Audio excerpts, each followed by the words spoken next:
2 matchs et 2 victoires au cours de la fin de semaine pour les Huskies. Vendredi soir, la Meute a défait les Voltigeurs à Drummondville par la marque de 4-1. Un scénario identique le lendemain face aux Olympiques de Gatineau. Dans la façon qu'on a été engagé, dans la façon qu'on a travaillé, on se cherchait peut-être un petit peu là, dans les 2 dernières fins de semaine où on avait eu des hauts et des bas.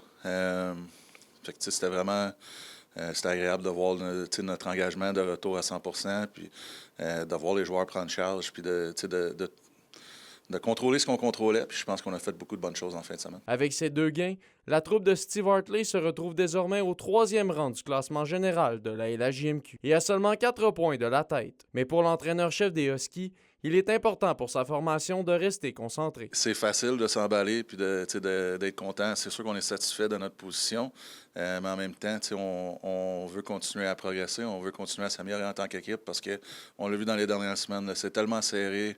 Les positions sont serrées puis ça peut changer vite. De leur côté, le week-end des Foreurs s'est déroulé en 2 temps. Vendredi soir, le Vert-et-Or a signé un gain de 6-2 à Gatineau. L'histoire a cependant été différente samedi à Blainville-Boisbriand avec une défaite de 3-1. Bien content de notre performance là, à Gatineau. J'ai aimé de la manière qu'on s'est comporté, surtout en désavantage numérique. Contre l'Armada, là, écoute, on a été dans le match toute la partie. Là, c'était 1 jusqu'à la toute fin. Puis j'ai vraiment aimé surtout notre 2e, notre 3e période. Pour Maxime Desruisseaux, il y a tout de même du positif à tirer des 2 parties. Si on enlève le filet désert de l'Armada, c'est 6 buts donnés à nos 3 derniers matchs.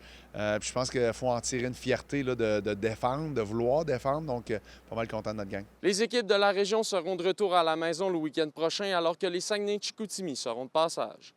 Olivier Morin, RNC Nouvelles, Rouyn-Noranda.